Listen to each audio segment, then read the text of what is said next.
An online scam can happen in just a few minutes, but recovering from it can take weeks or even months.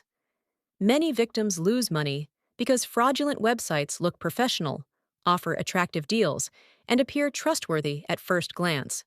When this happens, reporting the incident properly is important. A well-written online scam complaint letter helps authorities understand what happened, review the evidence, and potentially investigate the fraudulent activity before more consumers become victims. An online scam complaint letter is a formal letter written to a consumer protection agency, law enforcement authority, financial institution, or regulatory body to report suspected online fraud. The purpose is to explain the incident, document financial losses, provide supporting evidence, and request an investigation or assistance. Today, we're going to break down a professional online scam complaint letter step by step so you understand exactly how to write one clearly, professionally, and effectively. Sender information. At the top of the letter, we have the complainant's full name, address, email address, and phone number. This section identifies who is submitting the complaint and provides contact information if investigators need additional details. Always make sure your contact information is accurate and current. Date. Next comes the date, which in this example is June 19th, 2026. The date is important because it creates an official record of when the complaint was submitted. This can be useful during investigations and future follow-up communications. Recipient information. Next, we have the recipient's information. In this case, the complaint is directed to the Consumer Protection Division of the Office of Consumer Affairs. This section ensures that the complaint reaches the appropriate department responsible for reviewing consumer fraud cases. Always send your complaint to the organization that has authority to investigate or assist with the issue. Subject line. Next comes the subject line. Subject: complaint regarding online scam and financial loss. This is a strong subject line because it immediately explains the purpose of the letter. The recipient can quickly identify that the matter involves suspected fraud and financial loss. Salutation. Then we have the greeting. Dear Sir or Madam. This is a professional salutation commonly used when the specific name of the recipient is unknown. It keeps the complaint respectful and formal. Introduction and purpose of the complaint. Now let's move into the first body paragraph. This section immediately explains why the letter is being written.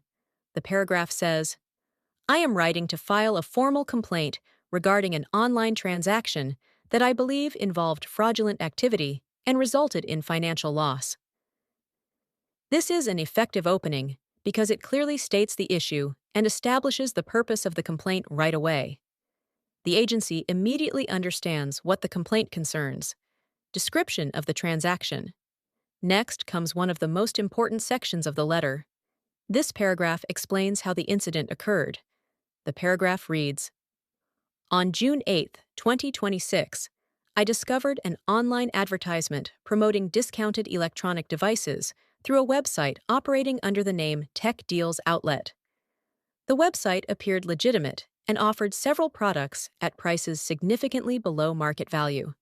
After reviewing the website and its product listings, I placed an order for a laptop computer and completed a payment of $850 using my debit card. This paragraph provides key facts, including the date, website name, product purchased, payment amount, and method of payment. When writing your own complaint, always provide specific details rather than vague descriptions. The more information you provide, the easier it is for investigators to understand what happened. Attempts to contact the seller. Now let's move into the next paragraph. This section explains what happened after the purchase. The paragraph says, Following the purchase, I received an order confirmation email indicating that the product would be shipped within 5 business days. However, after several weeks passed without receiving the item, I attempted to contact the seller using the email address and phone number provided on the website. My emails went unanswered, and the phone number was no longer in service. This paragraph is important because it shows that the customer made reasonable efforts to resolve the issue before filing the complaint. Including these details demonstrates that the problem was not simply a shipping delay or misunderstanding. Discovery of potential fraud. Next comes the paragraph explaining why the complainant believes the transaction was fraudulent.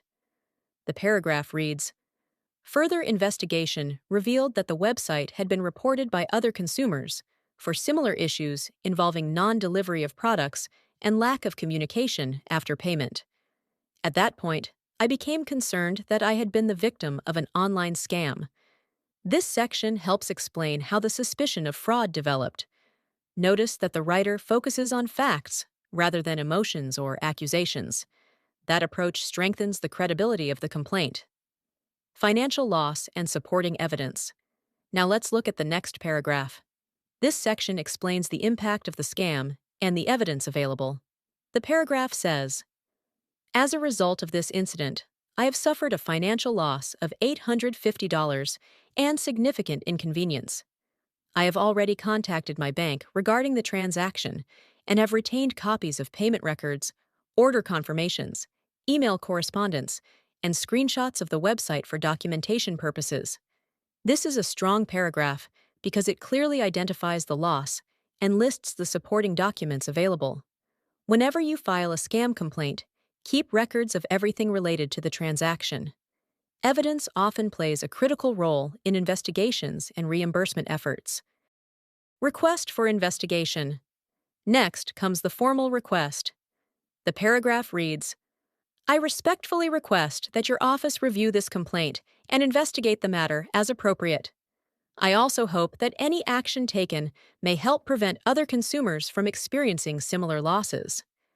This is an effective request because it is professional and reasonable. The writer asks for an investigation while also emphasizing consumer protection. That demonstrates concern not only for personal losses, but also for preventing future victims. Closing paragraph. Finally, we have the closing paragraph. The paragraph says, "Thank you for your time and attention to this matter. Please let me know if additional information or supporting documentation is required. I appreciate your assistance and look forward to any guidance or updates regarding this complaint."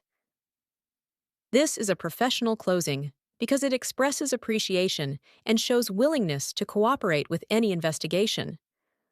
Always end a complaint letter respectfully, even when discussing a frustrating situation.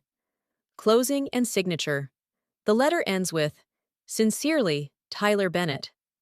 This is a standard professional closing appropriate for formal complaints. If submitting a printed complaint, include a handwritten signature above your typed name. If you become the victim of an online scam, act quickly.